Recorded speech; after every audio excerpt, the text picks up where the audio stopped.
Hello, welcome to the Mzalendo podcast, where we discuss topics from around East Africa and around the region. Today, I'm going to be discussing how Tanzania is going to overtake Kenya as East Africa's biggest economy. First, mina yitwa Jumoja, Mzalendo wa Afrika Mashariki. Mugonge like, msubscribe na mwache comment. Alright, let me go back to the topic. Tanzania is destined to overtake Kenya as East Africa's biggest economy. Tanzania is already ahead of Kenya in many fields, like stability. Tanzania is ahead of Kenya in transportation investment. Tanzania's SGR is better than that of Kenya. Tanzania Dar es Salaam public transportation is better than that of Kenya. Tanzania is properly managed by the government. In Kenya, the public transportation in Nairobi is managed by political cartel, corrupt politicians who don't want change. Tanzania has built more industrial parks in the country than Kenya. Tanzania is looking 10 years ahead, 50 years ahead. Kenya is looking 5 years ahead.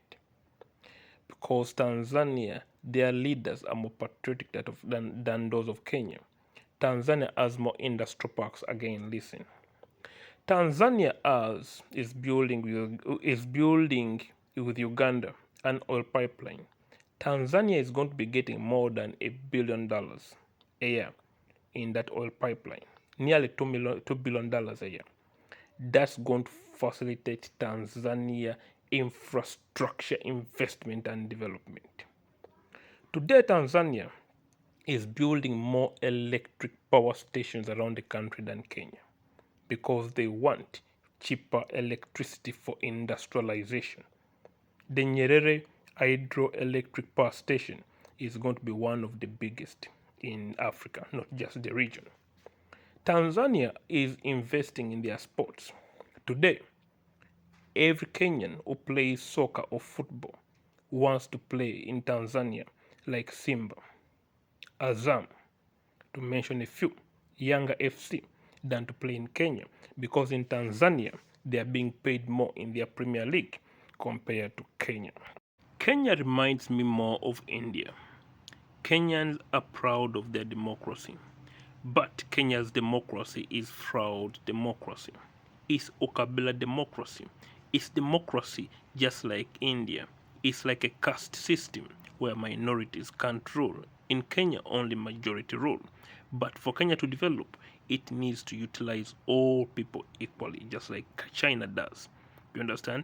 In Tanzania, they have land. They are using all their population. It doesn't matter what tribe a person comes from. A person will lead Tanzania if they are capable. In Kenya, it doesn't matter how capable you are. All they care about is the tribe you're from, not your capability.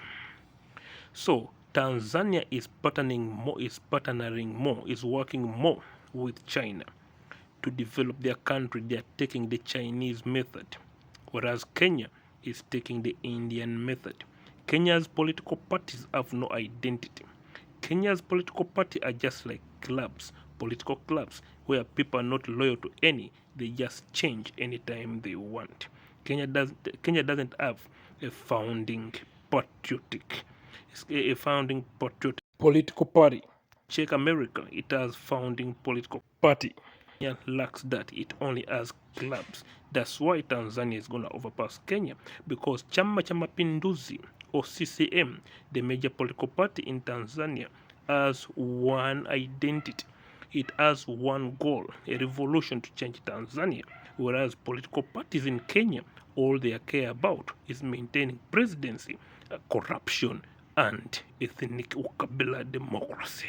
Kenya's last standing influence in East Africa, which is economic influence, soon is going to be overtaken by Tanzania. Kenya is lagging behind Tanzania in political influence around East Africa, and soon Kenya is going to lag Tanzania. It's going to be behind Tanzania in economic influence in East Africa, because Kenya, they are more focused on tribalism than to lift everybody equally out of poverty. Kenya reminds me of India and China again. Tanzania is China. Kenya is India. Kenya's politics has no goal.